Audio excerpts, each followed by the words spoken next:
Tardes. El Museo de Arte Contemporáneo de Monterrey les da la más cordial bienvenida a El arte como inversión, innovación en el coleccionismo. Conferencia a cargo de Andrea Zapata, quien es cofundadora de Cubic Art, plataforma de Fractional Ownership de Blue Chip Art. Egresada en negocios internacionales, MBA y MAM por la Universidad de Yale, su pasión siempre ha sido la relación del arte con los mercados financieros, lo que le permite ser una especialista en las inversiones artísticas. Se ha desarrollado en diferentes puestos ajenos al medio de empresas como Warner Bros., Capital MX, Más por Más, ProMéxico y JP Morgan Chase, para finalmente dedicarse a su verdadera vocación, el arte. Andrea es también cofundadora del proyecto Art Capital, plataforma de renta de arte, fundadora del proyecto #Fuera del Cubo Blanco. Se integra como directora de inversiones en arte de LC Galería en el año 2014. Fue reconocida como el Premio Mujer Ejecutiva en el marzo del 2022. A continuación, cedo la palabra a Andrea Zapata para dar inicio a esta conferencia.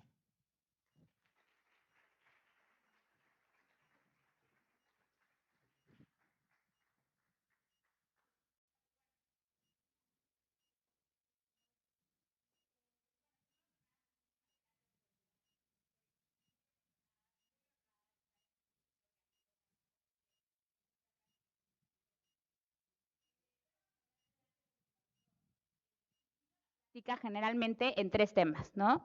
En principio, pues, ¿por qué invertir en arte? ¿No? Entender que ojalá que tengan una idea y que por eso estén aquí, pero la idea es que esté muy, muy platicado, por favor interrúmpanme, la idea es que estemos, como que se haga muy ameno, de repente se me va la mano y lo hago muy financiero, entonces frénenme y díganme, no, no, no, regrésate un poquito.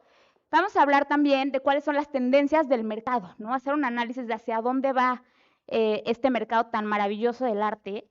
Y al final vamos a dar una pequeña introducción a cómo invertir en arte, en donde vamos a hablar de diferentes tendencias que están pasando. Se los acabo de contar. Entonces, bueno, ya muchísimas gracias, ya platicaron un poquito de mí. Lo que no platicamos es que la realidad es que yo nací en este mundo, ¿no? Yo desde muy chiquita estoy en el arte porque mi mamá fue subdirectora de Bellas Artes, fue subdirectora del Museo de Arte Moderno, entonces toda mi vida era estar en los museos. Desde muy chiquitita haciendo ediciones con artistas como José Luis Cuevas, me llevaban y ya saben que tienes a los chiquitos y los pones a dibujar. Bueno, pues a mí me ponían a dibujar y luego llegaba José Luis Cuevas y pintaba sobre la pieza y decía, dibujo a 4 manos con Andrea Zapata, ¿no? Entonces, para mí mi vida fue esta, fue estar en el arte. Ahora, claro, como buena rebelde, como buena adolescente, dije, yo no quiero tener nada que ver con el arte, yo me voy a dedicar a lo mío. Entonces me dedico a las finanzas y empiezo a estudiar negocios y me voy por otro lado, ¿no? Y entonces empieza, muy a la Steve Jobs, entender que todo estaba destinado a ser, ¿no? Todo lo que había aprendido en términos de finanzas, ahora podía ver este cruce que existe con el arte y cómo el arte resulta una maravillosa inversión sabiéndolo hacer. Entonces, bueno, vamos a empezar con si es el arte un asset class. ¿Alguien acá sabe lo que es un asset class? Buenísimo. Qué bueno, porque ya lo tenía preparado. Un asset class es un grupo de inversiones con las mismas características que son sujetas a las mismas leyes y regulaciones, ¿no? Entonces vamos a hablar de los asset class que ya conocemos, que es lo que estamos familiarizados. El efectivo, ¿no? Los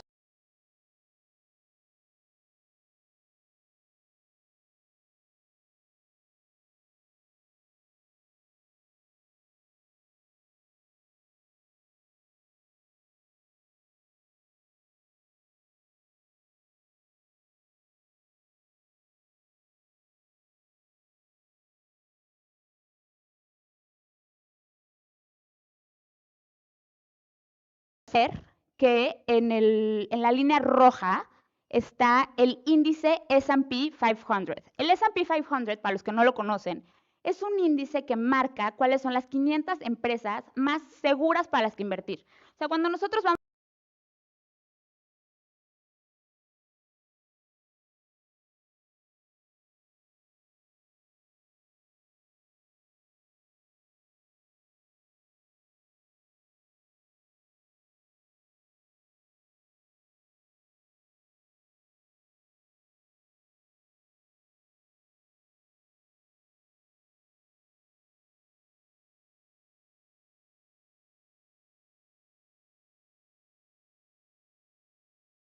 ¿no? Es completamente natural que haya ciclos económicos, caídas económicas. Pues bueno, ¿qué está pasando en el arte? Sigue subiendo, ¿no? Entonces funciona muy bien como un activo refugio. Y vamos a entender por qué. Vamos a ver cuáles son las variables económicas que hacen que esto suceda. Pero vamos a ver otro factor. Fíjense cómo la pendiente va por arriba. Es decir, no solo es un activo refugio, sino sabiéndolo invertir, nos da rendimientos por arriba del S&P. Ahora, ¿por qué cuando cae el mercado el arte sigue subiendo de valor? Porque es un tema de escasez. Un artista, no sé si tenemos artistas por aquí, pero hace 10 piezas en su vida, 100 piezas en su vida, pero es una oferta limitada. Por eso, cuando un artista tiene poca oferta en el mercado, generalmente tiende a subir más de valor las piezas, porque generas esta necesidad. Entonces, ¿qué pasa? Estas piezas que generalmente las compran los millonarios, en una caída de la bolsa son 10 millones de dólares menos ricos. Pero sale un Frida Kahlo que hay poquititos, ¿no? Quieres tener este Frida Kahlo y entonces muy probablemente vas a perder un poco más de liquidez para no perder la oportunidad que tienes de comprar esta pieza. Entonces, funciona muy bien porque sigue creciendo de valor. Pero ahora, ¿qué pasa? El arte es un activo de lujo, ¿no? Entonces, cuando todo va mal en el mercado, el arte sigue subiendo y funciona como un hedge. Pero cuando todo va bien en el mercado, pues claro que el arte también sube de valor, porque el arte también puede ser considerado un activo de lujo. Entonces, funciona muy bien para diversificar un portafolio, funciona muy bien para mitigar el riesgo y funciona muy bien para tener rendimientos atractivos. Si comparamos otra vez como los non-bankable assets, el arte contemporáneo, el S&P, los mercados emergentes o los bonos, podemos ver que los rendimientos en arte contemporáneo pues, son mucho mayores. Y no lo digo yo, ¿no? No es algo que me estoy inventando. Podemos ver cómo cada vez más y más y más fondos y más medios hablan de las inversiones en arte. A ver, me encanta contar que hay un estudio que hace Deloitte en el que habla, en 2014 hicieron un estudio que les preguntaban a los wealth managers, a estos asesores financieros, si era atractivo o no invertir en arte. En 2014 dijeron, 50% dijo que sí, 50% dijo que no. ¿Qué pasó para 2022? El 94% dijo que sí.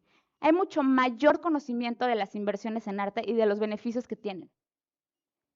Vamos a hablar de algunos ejemplos muy claros, ¿no? En 1990 sale este Frida Kahlo al mercado, se vende por 1.4 millones de dólares, para en 2021 regresar y salir por 33 millones de dólares. Pero bueno, a ver, me dirán, sí, Andrea, pero Frida Kahlo es un outlier, no es algo que pase todo el tiempo. Vamos a hablar de Rufino Tamayo, uno de mis artistas favoritos, sin lugar a dudas.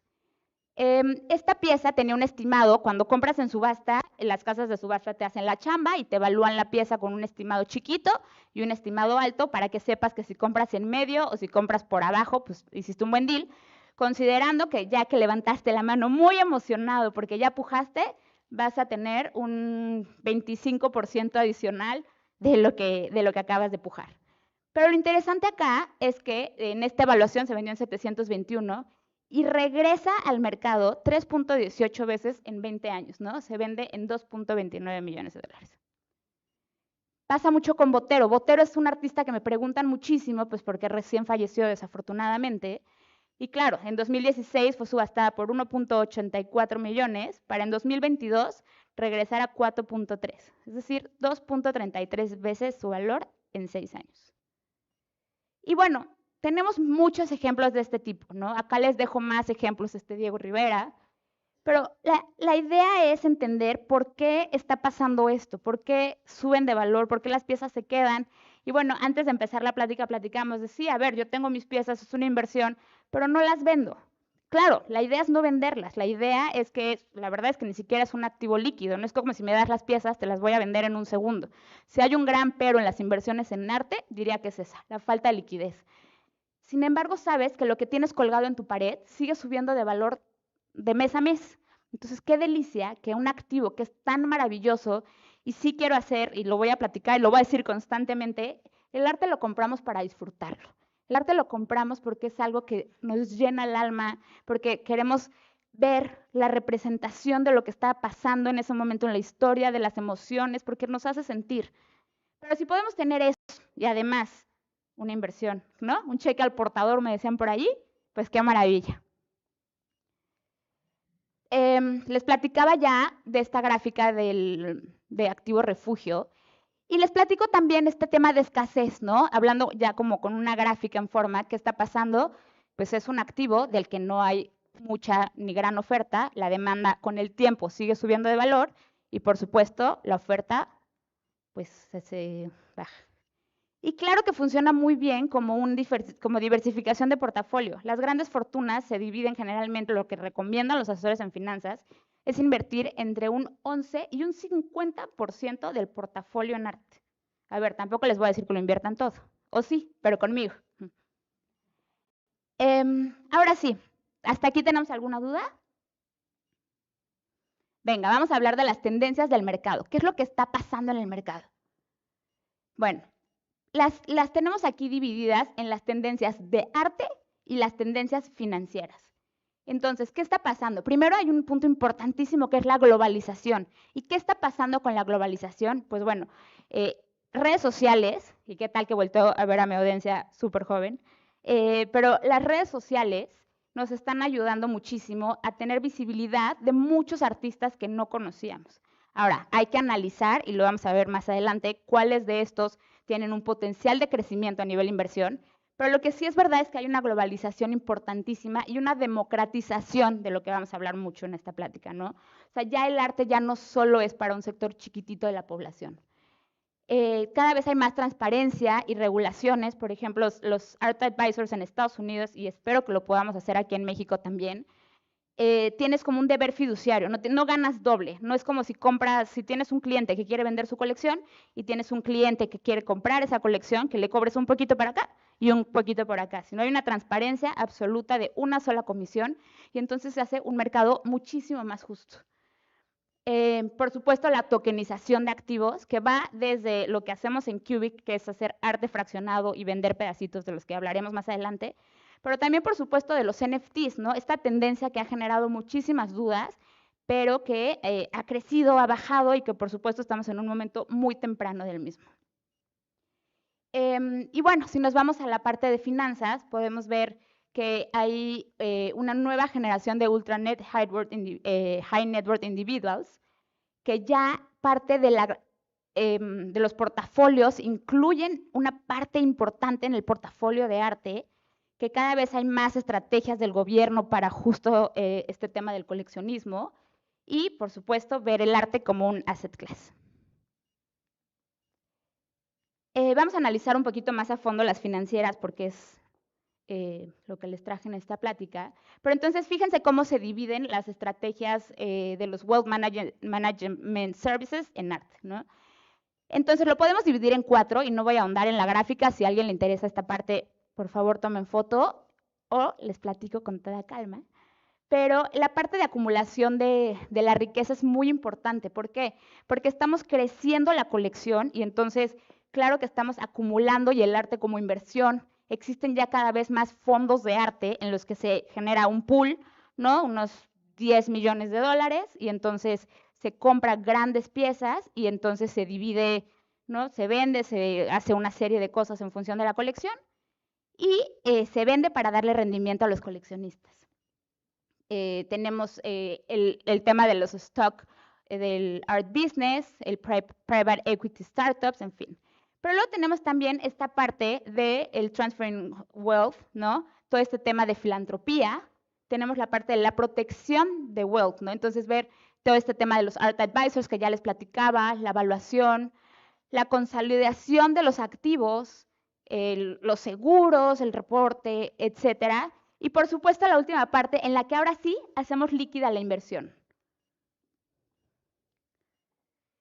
Hablando otra vez de los wealth managers, fíjense cómo dividen un poco las colecciones, cómo los wealth managers tienen divididas las inversiones en coleccionables y arte, ¿no? Si se fijan, la gran mayoría invierte en esto, ¿no? Como el 26% invierte entre un 6 y un 10%, el 22% entre un 11 y un 20%. Entonces podemos ver que cada vez es una tendencia. Vamos a hablar de arte latinoamericano porque amamos. Pero a ver, ¿qué está pasando con el arte latinoamericano? Algo interesantísimo que me encanta decir y que le aplaudo muchísimo a Sotheby's, esta casa de subastas, fue que antes, en noviembre, había una subasta, bueno, en mayo y en noviembre había la subasta de arte latinoamericano. ¿Pero qué pasó? Dejó de existir esta subasta de arte latinoamericano y la incorporaron en el arte, en la subasta más grande que tienen en noviembre. Y entonces ahora, gente de todo el mundo, que probablemente un alemán no se metía a ver qué estaba pasando con el arte latinoamericano porque no tenía un incentivo de ver qué está pasando en otros lados, porque generalmente compramos lo que conocemos, con toda lógica. Ahora tenemos a Tamayo al lado de Picasso y hay un coleccionista japonés viendo la obra. Y esto hay estadísticas que demuestran que cuando un artista, y otra vez a quien está aquí que es artista, logra salir de donde es, donde nació, sea México o sea Estados Unidos, que logre pasar fronteras, tiene muchísimas más posibilidades de verdaderamente salir adelante. Entonces, al romper esta barrera, abrió, por supuesto, el mercado latinoamericano a todo el mundo. Fíjense cómo está dividido las ventas de arte latino por región. Entonces, podemos ver que, por supuesto, acá se concentra, porque todas las subastas, la subasta de Nueva York representa mucho del mercado que tenemos en México. Pero incluso si estamos en México, cuando compremos en Nueva York siendo mexicanos, pues se registra acá, ¿no? Pero también toda la parte de Sudamérica, pero fíjense cómo está creciendo por acá y cómo está creciendo por acá. Entonces, por acá lo podemos esperar, pero este crecimiento es algo importantísimo para entender por qué los fondos de inversión dedican una parte tan grande para arte latinoamericano. Este es un ejemplo de un fondo de inversión en arte. Este fondo de inversión divide 45.22 del portafolio. Y viendo esta gráfica dirían, claro, es un fondo de latinoamericanos. Pero este es un fondo que se llama Artemundi. Es un fondo que hacen en España, que ya tienen como 4 fondos, y podemos entender la importancia del arte latinoamericano en las estrategias de inversión mucho más allá de nuestro país. Ahora, el dead effect. ¿Quién conoce y quién dice, ya se va a morir este artista, voy a comprar porque ese es el momento de comprar, ¿no? Es algo muy, muy, muy común. Pues bueno, tengo que decepcionarlos, pero la realidad es que no es tan buena estrategia. Generalmente, los artistas generalmente suben de valor poco antes de morir. Al morir, bajan de valor, se estabiliza el mercado y ahora sí, vuelven a subir. El arte es una inversión a largo plazo. Y entonces cuando tú crees que se murió el artista y ¡pum!, ya subí, ya me hice millonario, la realidad es que no. La realidad es que es un tema de tener paciencia. Porque claro que va a terminar subiendo de valor, pero no es algo inmediato, porque no se muere el artista y en ese momento se acabó la obra, ¿no? Es un tema que pasa con el tiempo y que tenemos que esperar para que esto pase. Entonces, antes de morir no es un buen momento de comprar. Se los paso también por ahí como tip. Y este es un tema que a mí me encanta. Las mujeres artistas cada vez se están poniendo más de moda. Y ya era hora, ¿no? Como que nos faltó mucho tiempo de que nos vieran. Pero ahora fíjense qué interesante. Este es cómo está dividido el mercado de las acciones, de las subastas, pero con mujeres que nacieron después de 1985. Esto no pasa para mujeres que nacieron antes de 1985. Hay un libro también maravilloso que habla de qué pasaría con el arte si solo estudiáramos a las mujeres, ¿no? Como que no hemos estudiado a fondo a las mujeres para entender la cantidad de maravillosas mujeres artistas, pero no me pueden decir nada del repunte que ha tenido Remedios Varo, Leonora Carrington. Pero hablemos de lo que está pasando en el mercado hoy. Entonces, hay una visibilidad mucho mayor de las mujeres artistas jóvenes y claro que también hay una preocupación en el mercado porque muchas veces, pues cuando es arte contemporáneo puede ser una burbuja. Hay un riesgo importante de saber si realmente va a durar en la historia este boom que está teniendo o si como con el dead effect va a pasar un tiempo para que se estabilice el mercado y podamos tener ahora sí esta equidad y esta visibilidad y visión a largo plazo.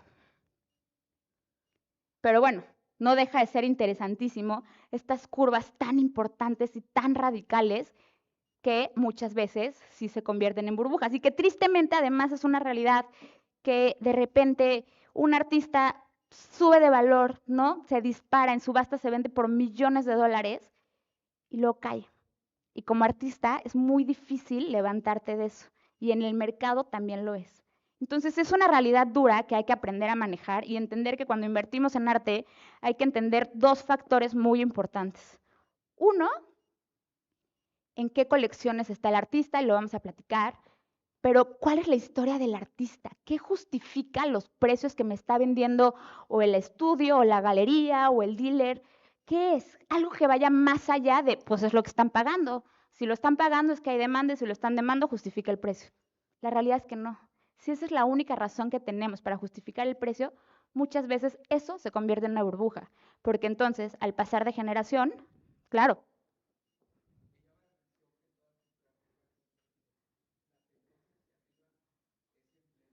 Plena pandemia. es interesantísimo, ¿no? Justo hablamos del activo refugio en términos de inversión. Y la pandemia es un gran ejemplo de ello. El arte se disparó mucho en términos, y a ver, justo hoy platicaba en una comida, lo interesante que es que al estar todos encerrados, pues tampoco gastabas en tantas cosas, ¿no? Por un lado. Pero por otro lado, sabes que el arte es un activo refugio y entonces proteges tu dinero ante variables desconocidas. En la pandemia no teníamos ni idea de qué iba a pasar y todo cayó, todo, menos el arte. De lo que conozco, no sé si otros no van como assets, pero es muy interesante, ¿no? Y bueno, en términos de arte ultra contemporáneo, pues también vemos esta alza importante. Sin embargo, se mantiene esta idea de que claro que hay que invertir en arte contemporáneo. Se los enseñaba en el portafolio que tiene Artemundi, que me encanta y que yo coincido. Sin embargo, por supuesto, como lo vieron en la gráfica, el 5% está destinado a arte contemporáneo, porque así como en el venture capital, las posibilidades de que le pegues son muy poquitas, pero si le pegas, pues qué maravilla. Ahora, fíjense qué interesante acá. Les platicaba del Art Price Index al principio de la presentación, este índice que compara el S&P con el Art Price. Ese índice está basado con los 100 artistas más importantes que les platicaba. Entonces, fíjense, acá podemos ver que el 1.1% son estos 100 artistas que les platicaba, pero el 76% de las subastas se va en este 1.1%. Cuando vemos el resto de los artistas, el 98.9%, vemos que solo están representados por el 24% de los compradores. Entonces, claramente, aunque sí, todo esto que les estoy diciendo de las inversiones en arte, estamos hablando de estos artistas que, a ver, me enorgullece decir que ahí está Tamayo, que está Botero, que hay representación latinoamericana. La realidad es que también hay que voltear a ver esta parte que está por acá. El mundo físico con el mundo digital. ¿Qué está pasando en el mundo? En principio, claro que hablando también de la pandemia, se empezaron a hacer subastas digitales, ¿no? Y eso ayudó, por supuesto, a que hubiera una visibilidad muchísimo mayor en el mercado de lo que estaba pasando.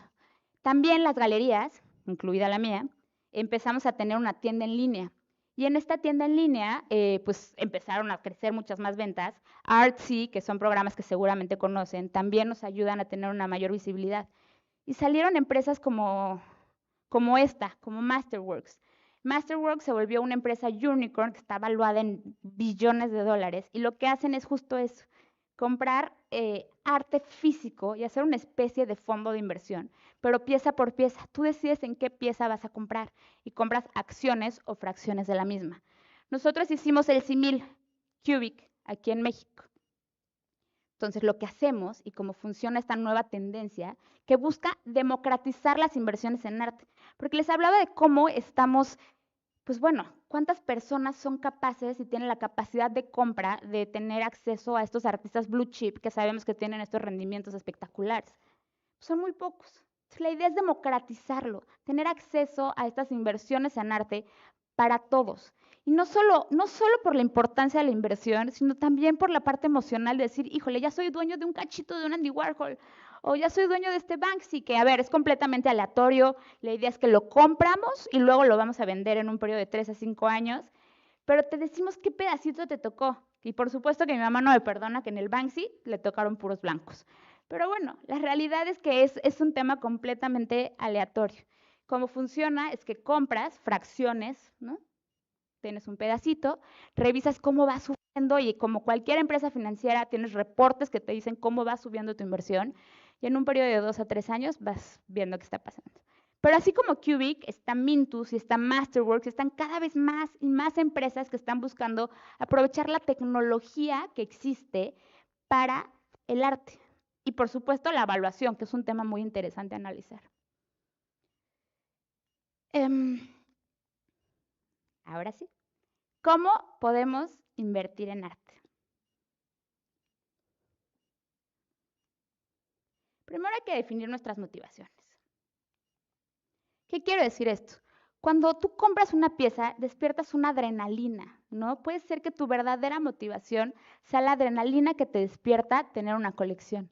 Este mural que ven aquí es un mural que hizo Arnaldo Cohen para un coleccionista en León, que es un mural de 16 metros, que no tiene ninguna intención de ser vendido.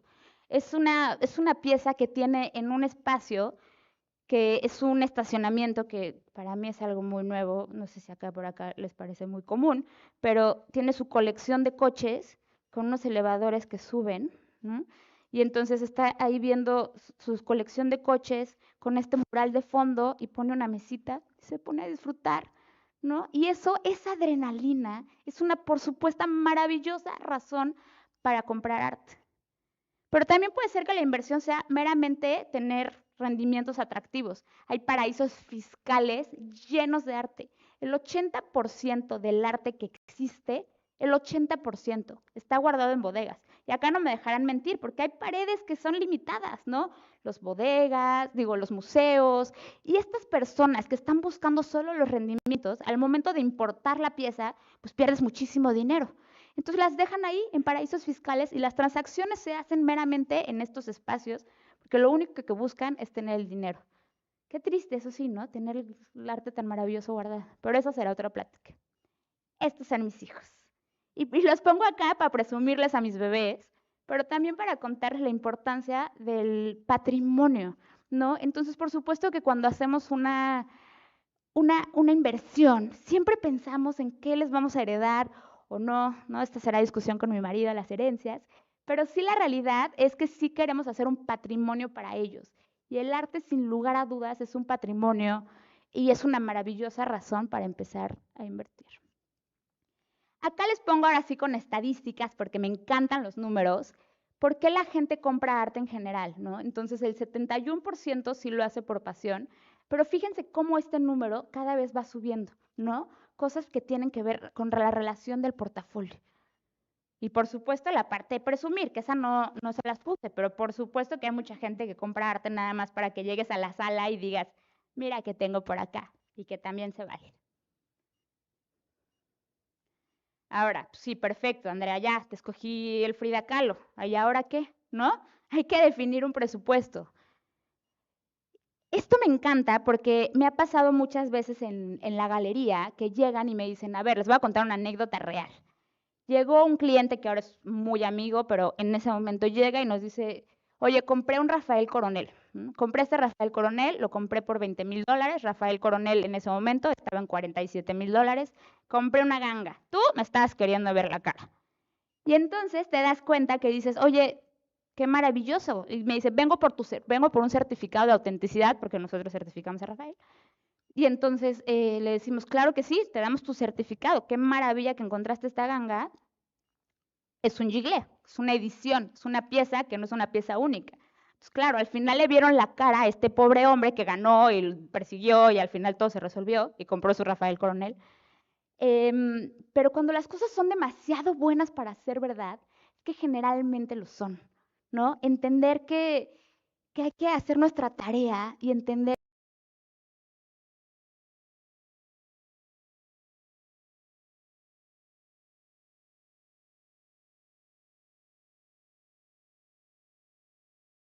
que vamos a un lugar, a un banco y nos dicen, oye, quiero invertir en CETES porque tengo un riesgo bajo o quiero invertir en bonos, un poquito de renta variable y empiezas a hacer acá tu portafolio. En arte funciona de manera similar. Tenemos los CETES, o a los que yo les llamo artistas CETES, porque son artistas que ya, por supuesto, la armaron. Tienen un rendimiento mucho más chiquito, pero es un rendimiento constante y probado a lo largo de la historia. En este ejemplo les pongo a Tamayo.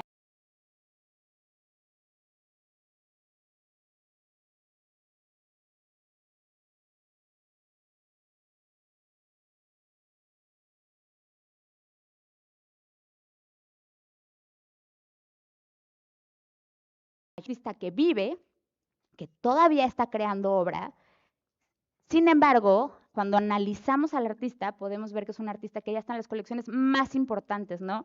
Ya está en los museos más importantes, ya está en un punto en su carrera que a los 83 años es muy difícil que le encuentren algo que diga, puf, voy a caer en el mercado. En el caso, por ejemplo, que fuera Banksy, ¿no? Si Banksy, que tiene la máscara, resultara ser Donald Trump, pues probablemente pues, todo se cae, ¿no? Entonces, no hay este riesgo importante. Y están los artistas a los que yo les llamo las acciones, ¿no? En este caso les pongo el ejemplo de Eric Meyenberg, que Eric Meyenberg es el seleccionado para representar a México en la Bienal de Venecia, y es un artista contemporáneo, joven, sin embargo tiene toda su carrera por delante. Entonces, pues todo puede pasar. Ya que tenemos el presupuesto, ya que tenemos nuestro perfil de riesgo, pues hay que entender las opciones que tenemos. Sabemos que existen los originales y los originales múltiples, las ediciones, ¿no? Muchas veces escucho, las ediciones no van a subir de valor, las ediciones no sirven para nada. Pues bueno, tenemos esta pieza que es un óleo, es una pieza original, es una pieza única, y tenemos, eso quiere decir que toda la pieza tiene una intervención directa por el autor, es decir, pincel por todos lados. Y luego tenemos las ediciones, ¿no? En las ediciones tenemos que analizar, las ediciones, ¿saben a qué me refiero? Serigrafías, litografías, giglés, etcétera. Hay muchas cosas que analizar cuando compramos una edición. Si es una PA, que es una prueba de autor, una prueba de edición, si es el Bonatiré, si es el HC, que es el fuera de comercio. También hay veces que nos dicen, oye, está firmado en placa, porque claro que una pieza firmada en placa quiere decir que cuando el artista la hizo, pues la firmó en la placa. Entonces, todas las impresiones que vienen después, pues no tienen este como apego de revisión incluso del artista que la pieza esté bien. Ahora, por supuesto que si está firmada en placa, pues es mucho más barata. Entonces, hay que entender todos esos tipos de cosas cuando compramos ediciones. También pues, se está poniendo muy de moda las postmortem de Leonora Carrington o de Pedro Coronel. Entonces, de repente llego y compro una edición y me siento muy contento y qué bueno, pero sí hay que entender que estamos comprando una postmortem para saber qué es lo que estamos teniendo en la colección. Y por supuesto entender cuántas piezas hay en la edición. Son muy famosos los papalotes de Toledo, que estaban en Oaxaca, que pues, está increíble, porque Toledo era alguien que por supuesto buscaba la democratización del arte. Entonces así estos papalotes divinos. Estos papalotes son edición abierta. Entonces por eso existe esta edición tan barata que en ese momento se vendían creo que en 300 pesos. Ahora, hablando específicamente del valor que tiene numérico, ¿no? De las ediciones, o sea, entender que no por ser edición ya no vale, ¿no? Entonces, por ejemplo, acá cuando analizamos a Banksy, podemos ver que las piezas de Banksy en ediciones, las prints, se venden en $114,700 una edición. Ahora, importante entender, por ejemplo, la diferencia entre que una pieza, edición, firmada y no firmada, ¿no? Aunque sigue siendo $75,000, una locura por una edición, vemos que 114,700 sube cuando la pieza está firmada. Una gráfica más de la importancia de tener piezas firmadas cuando estamos hablando de las ediciones.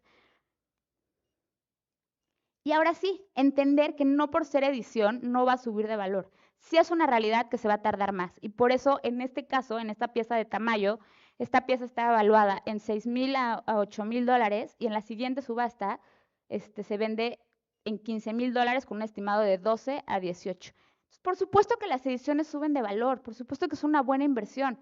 Claro que lo es más un óleo, pero es una excelente manera de tener un acercamiento a estas grandes firmas y a estos grandes artistas. Ahora hay que escoger al artista en el que vamos a invertir y son solo 5 para ya abrir preguntas y respuestas.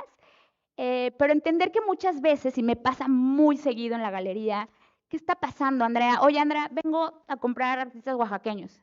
Y yo, a ver, ¿pero quieres invertir en artistas oaxaqueños? Pues porque están de moda, ¿no? Claro que Tamayo, Toledo, Rodolfo Morales, Nieto, claro que hay artistas oaxaqueños maravillosos, pero no por ser oaxaqueño eres un artista maravilloso. Entonces, muchas veces nos vamos por la moda de lo que está pasando a nuestro alrededor y sí hay que entender que hay que hacer mucho nuestra tarea y conocer al artista a profundidad.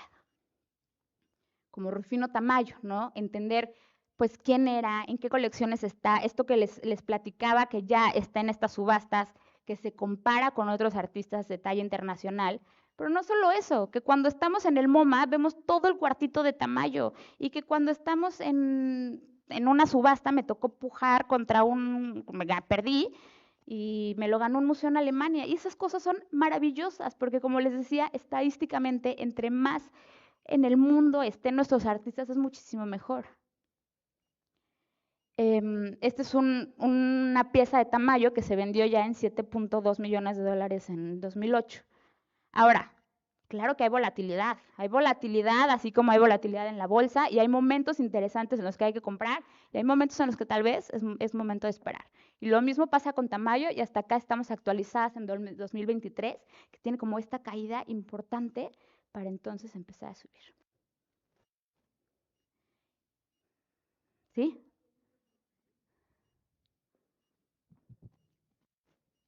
Sobre las subidas y bajadas, no sé si, oye, ven, en el mercado, ¿qué tanto tiene que ver según tu opinión? Porque no sé, si la clientela, tipo los fans de ciertos artistas, van cambiando de edad también. O sea, suben de capacidad para invertir, pero luego a lo mejor se van saliendo de la jugada y los que están invirtiendo en otro, porque no sé si por generación sigan de moda los mismos artistas.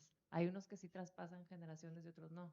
Absolutamente, y me encanta la pregunta porque pasan muchas cosas y por eso la importancia de que no sea una burbuja.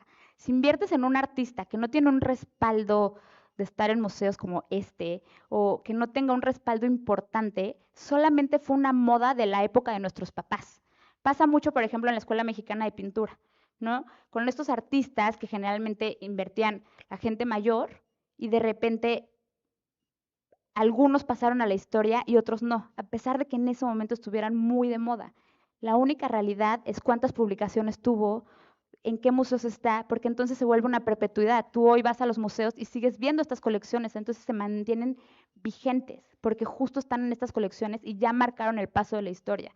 Y entonces no solo eso, sino empieza a haber escasez, porque muy pocas veces van a regresar estas piezas al mercado. Entonces, por supuesto que vas a voltear a ver a otros coleccionistas, pero cuando quieres estabilidad y tienes seguridad, vas a seguir viendo a estos artistas porque ya sabes que ya la armaron. Pero claro, y claro que pasa a la siguiente generación y empiezas a comprar cosas diferentes y eso es una cosa maravillosa.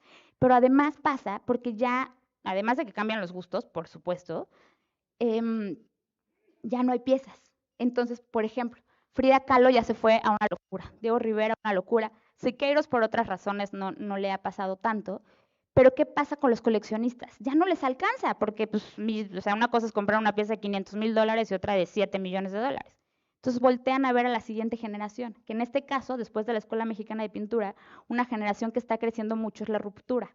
Pero ¿qué pasa con la generación de la ruptura? Y me encanta, porque primero pocas galerías manejábamos la ruptura, pero cada vez más artistas contemporáneos, galerías contemporáneas están agarrando artistas de la ruptura que se están recuperando por la calidad artística y por esta parte cultural que te digo que ya traspasó fronteras. Y a ver, museos como Marco que tienen, ¿no? Hacen cosas importantes con la ruptura, pero también el MUAC, ¿no? O sea, museos que considerarías contemporáneos cada vez están agarrando más esta generación y la están volviendo vigente. Entonces, eso es mucho el trabajo y la importancia de hacer este análisis que te digo. Sí, porque si no tienes mercado y si eres un artista que ya se ganó todas las bienales y ya se ganó todas las becas, está en todas las colecciones de los museos y ya tiene todas las publicaciones, pero nadie te quiere coleccionar porque lo que tienes es sangre coagulada, pero poco probable es que te vuelvas un artista que se vuelva una inversión porque no tienes mercado. Pero si eres un artista que solo está de moda y no tienes nada de lo demás, poco probable es que pase a la historia. Entonces necesitas las dos. No sé si contesté tu pregunta. Entonces, bueno, conocer la pieza a profundidad. Se me olvidó avisarles que en algún momento va a haber un blackout de 20 segundos en el que todos tenemos que gritar. Lo del grito no es cierto, pero lo del blackout sí. por si en algún momento pasa que se me había ido a avisarles. Entonces, bueno, acá tenemos más obra, esta pieza, por ejemplo, de Rufino Tamayo, que se fue en $44,000, siendo edición. Pero fíjense, también hay que entender la pieza y el provenance de la pieza, ¿no? ¿Qué quiero decir con el provenance? Este es un término importantísimo. ¿Cuántas publicaciones ha tenido? ¿En dónde ha estado expuesta la pieza? ¿Qué coleccionistas ha tenido? No es lo mismo tener una pieza que fue de Elvis a esa pieza sin que sea de Elvis, porque sea lo mismo. Las historias cuentan. Y por supuesto, le da autenticidad, porque entre más han pasado el tiempo, pues es más difícil entender si el artista es una pieza buena. Entonces, tener un certificado de autenticidad también es muy importante. Pero también conocer el estado de conservación de la pieza. ¿Qué está pasando? El coleccionista anterior tuvo la pieza en el sol todo el tiempo, entonces ya está toda descolorida, o el artista no trabajó bien la tela, entonces está descarapelando. Revisar la autenticidad, viendo los certificados de autenticidad. Esto es padrísimo porque a mí me han llegado tamallos y me han llegado otras piezas que traen unos libros enteros del perito que hizo el estudio para certificar que la pieza era buena. Y por supuesto que no es, porque o aunque sea buena, si la persona que tiene los derechos decide que no es buena, entonces no puede pasar. Entonces hay que entender quién es quien tiene los derechos, ¿no? Para saber si la pieza es buena o no. En el caso de Banksy, por ejemplo, lo que hace es que rompe un billete y lo pega la mitad en el certificado, la otra mitad se la queda en su registro y el número de serie del billete lo pone en el cuadro para que no haya pierde y sí o sí sepamos si la pieza es buena. Y muchas veces incluso creeríamos que la familia son los únicos que tienen los derechos, pero muchas veces no, muchas veces pasaron situaciones con las familias que entonces la familia no es quien tiene los derechos, sino ciertos expertos. Entonces sí hay que estar enterados y muy en el medio para entender quién certifica la pieza de la que estamos invirtiendo en caso de que el artista ya haya muerto. Si no, pues pídanselo al artista. En la parte cuando y que conocemos muchos artistas así, que son pintores y escultores, ¿cómo se comporta el mercado cuando ya es escultura y no es una pintura original? Pues mira, principalmente las esculturas podríamos compararlos con las ediciones, en el sentido que generalmente las esculturas hay más de una, ¿no? A menos que sea solo una, pero se hace el molde y se crean más. Entonces, entre más chiquita sea la edición de las esculturas, sube mayor de valor, a menos que sea una pieza única, que por supuesto también pasa, y ese es el comparativo. Entonces, entre más intervención y más chiquita la edición haya de la pieza, tiene un mejor rendimiento. Y en general las pinturas se venden más, por más triste que sea. Mira, sí, en caso de escultura las PEAs deberían valer más porque tienen esta edición. No es el mismo caso con las… Antes las ediciones eran importantísimas que fueran PEA porque las técnicas de impresión iban bajando de calidad conforme iba bajando la impresión. Pero esto ya no es una realidad. Hoy ya todo es maravilloso y entonces la PEA, yo les digo que escojan el número de cumpleaños de sus hijos porque soy muy cursi. Pero la realidad es que eso ya no importa. Pero en el caso de la escultura, pues también haces la pieza y luego haces el molde. Entonces realmente no tendría que haber una relación directa, a menos tiene que ver exactamente con la pieza, porque me ha tocado trabajar con artistas que trabajan muchísimo el PA y es en donde le meten más y le dicen, no, métele, muévele, le vas jugando, y eso por supuesto tendría que tener un valor adicional. Sin embargo, la calidad al final es la misma en cualquiera de la edición. Bueno, justo acabé, entonces listos para hacer preguntas, pero invertir en arte es la mejor inversión, pero sin lugar a dudas hay que saberlo hacer. Gracias.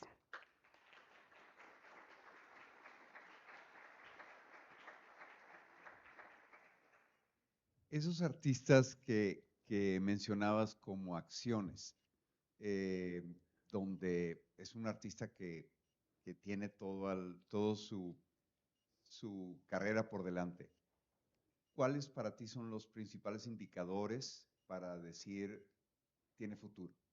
Mira, hay una etapa en la carrera importante que, no ha pasado muchas veces que un artista que ya es grande lo encuentra en una galería porque no tuvo esa visibilidad y lo pasa, ¿no? Pero sí hay una tendencia que vemos en que un artista joven empieza a crear y tiene que empezar a participar y llevar su arte a todos lados, ¿no? Entonces, participar en bienales, participar en becas, que hay muchísimas del gobierno, para que entonces generar esta visibilidad. Otra cosa importante es no empezar vendiendo carísimo, porque como decía, no hay nada que lo sustente, por más que estés de moda, tienes que ser coherente con tus credenciales y con cómo está creciendo el mercado. Y ya lo mencionaba, tratar de estar fuera del país de donde eres. No me refiero específicamente a México, sino llevar tus piezas al mercado internacional. ¿Alguien más? ¿No? A mí me comentabas sobre el tema de las galerías y su rol en la difusión de la recuperación de artistas. Por ejemplo, Eduardo Terrazas, entre otros artistas, Helen Escobedo, Sí, que justo. apenas ahorita en el siglo XXI se están recuperando y son de la segunda mitad del siglo XX. Platícanos un poquito sobre ese riesgo que las galerías corren al recuperar a esos artistas que probablemente para las nuevas generaciones pues son súper desconocidos, ¿no? Claro, 100%. Pues mira, yo más que un riesgo lo veo como una súper oportunidad porque están agarrando artistas que ya tienen este currículum que menciono tanto, pero que no tuvieron la visibilidad del mercado en el momento. El caso de Helen, por ejemplo, pues, maravillosa, pero ahorita estamos teniendo una visibilidad importante del mercado de mujeres también, como platicamos. Entonces es como una gran oportunidad. Existe un riesgo claro al saber como a ver si esta nueva generación, como mencionábamos, le gustan estos artistas. Pero también hay un papel de las galerías muy importante en el que, y esta parte no quiero que suene comercial, pero la realidad es que las galerías tienen como papel crecer el currículum de los artistas para que los artistas se puedan dedicar a crear. Y entonces una buena galería va a llevar y se va a hacer amiga de los curadores y va a buscar que las piezas estén en los museos y va a buscar que esté ganando premios y va a buscar que estén en las colecciones adecuadas para que entonces el artista cumpla con todos estos checks que les mencionaba para que pueda subir de valor y sobre todo que pase a la historia. Sí, dos. Buenas noches, Andrea. Buenas Una noches. pregunta, en el sentido ético de lo que haces, o bueno, de lo que platicas con respecto a invertir en arte, ¿cuál sería el aspecto, cómo decirlo, como erróneo de invertir en el arte? No lo hago en forma de crítica, sino, por ejemplo, en el sentido de que pues todo es inversión. Por ejemplo, ahorita en Monterrey estamos teniendo una burbuja inmobiliaria. Algunas personas, también Ciudad de México, son desplazadas.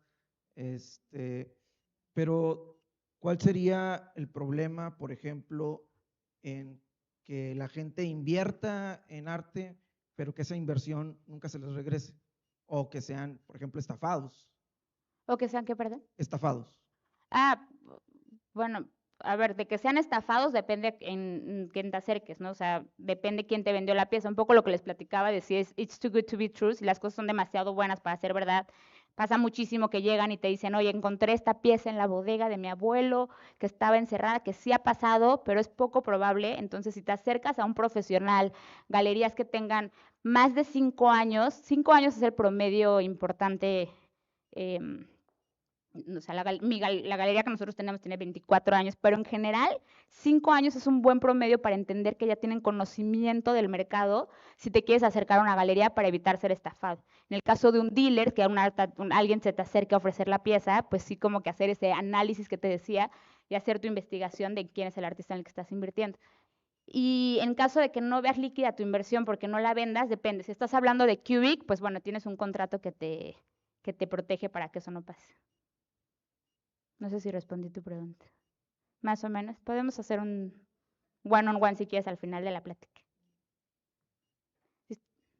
Lista. Creo que es para… Ah, no. Creo que ellos están llevando el micrófono, perdón. ¿Está por acá?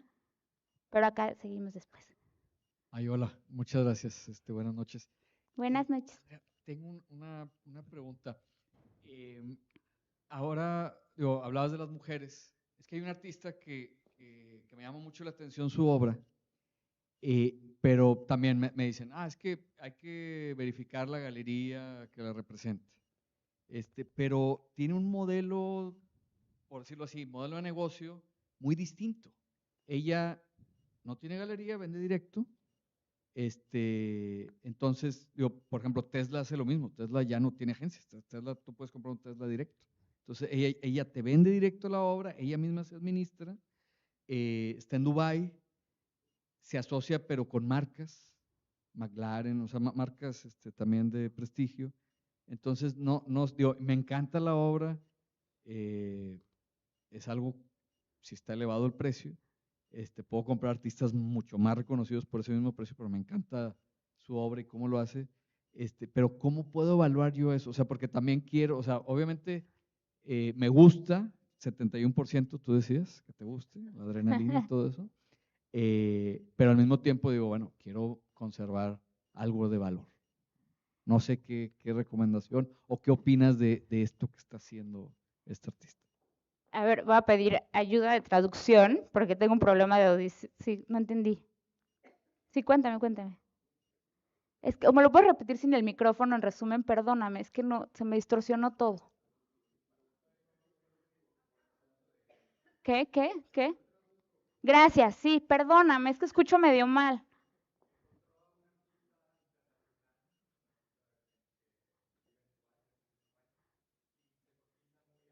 Ah,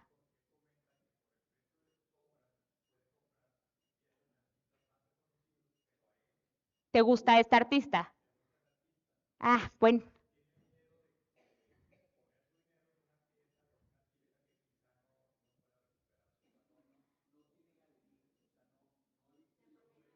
No tiene galería. ¿Cómo la conociste? En Instagram, sí. Y está carísima. A ver, conste que dije que lo más importante de comprar arte es que te guste. Entonces, si te gusta y puedes, dátelo. Pero si es un tema de si va a valer o más no en el tiempo, exacto, que sea una inversión, pues mira, es un tema complicado sobre todo porque si yo fuera tú, le preguntaría, ¿quién te colecciona? ¿En qué museos estás? ¿Estás planeando entrar a subastas? ¿Hay alguien interesado en publicarte un libro?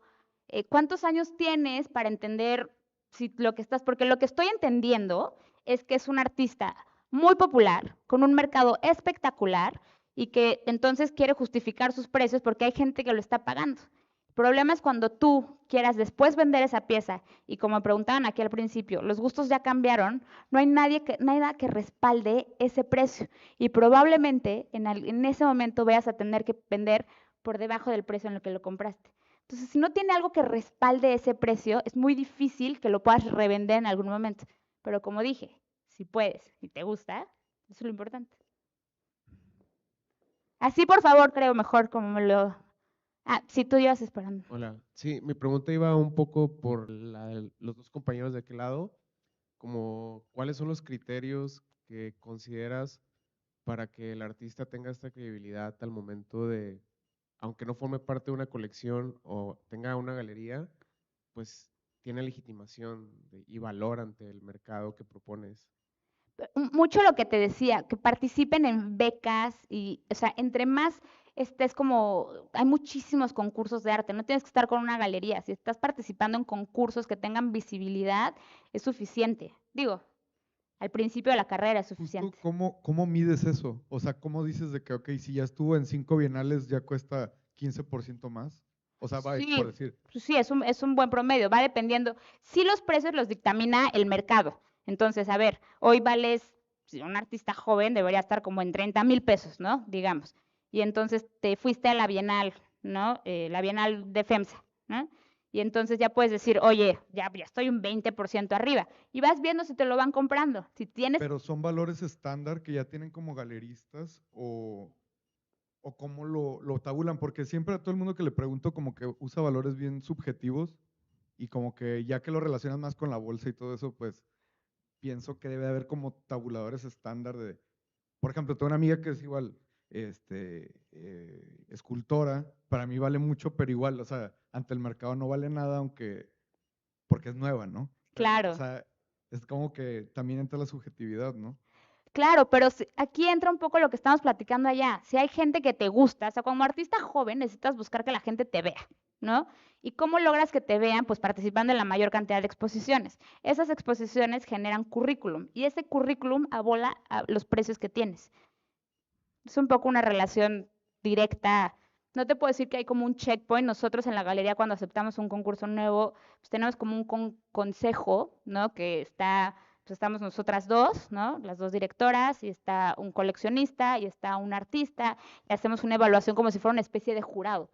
Pero sí hacemos este análisis importante de analizar el currículum. Y si es un artista que no tiene nada de currículum, pero es estéticamente divino, se vale, y entonces los precios van a estar relativamente baratos para juntos, la galería y el artista, empezar a subir los precios de tal manera que se vaya de... Porque hay artistas, por ejemplo, incluidos artistas de la ruptura, que se subieron de precio muchísimo y entonces no han podido despegar como deberían. Hoy podrían estar en estos precios, pero como lo hicieron así, pues la gente no lo justificó. Pero si va subiendo paulatinamente, hay una justificación real y estas gráficas que les decía, una gráfica estable, ¿no? Va lenta pero seguro. Una gráfica de riesgo, despunta rapidísimo. Tiene que ver mucho también con el desarrollo de marca como artista, ¿no?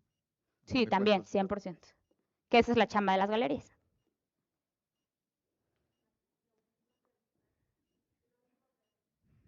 Gracias. Ahora, ya tienes una colección, X, el tamaño que sea, pero, y quieres vender, pero que realmente sea vender bien, pues. ¿Cómo se hace? Me marcas. No.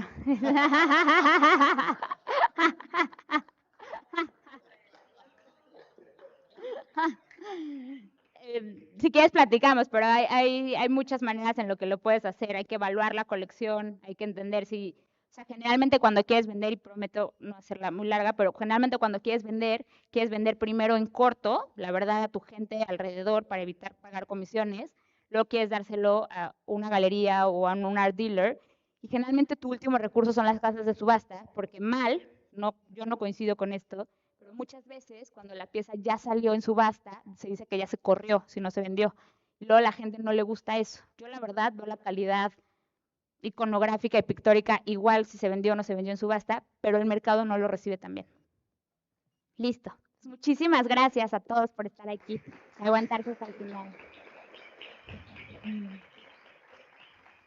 Pues muchísimas gracias, Andrea, por su conferencia. Están cordialmente invitados a tomar sus datos, a seguirla en redes sociales y, bueno, recibir, ¿por qué no?, consejos de manera profesional de esta experta, a la cual, pues, me permito agradecer en nombre del Museo de Arte Contemporáneo de Monterrey, y te queremos entregar un catálogo de la exposición en el jardín y invitarlos los últimos días de nuestra exposición en el jardín. Es la colección privada de Agustín e Isabel Coppel. Es una exposición que conforma una selección de piezas de esta colección privada que se presenta por primera vez aquí en Monterrey. Agustín e Isabel Coppel conforman esta colección de arte contemporáneo en los últimos 20 años, entonces creo que vale la pena visitar esta exposición que estará hasta el 17 de marzo. Muchísimas gracias. Gracias. Andrea, bienvenida. Esperamos verte pronto en Monterrey. Gracias. Gracias. Muchas gracias.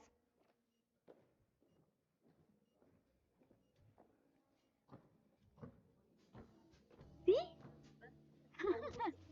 ¿Sí les gustó?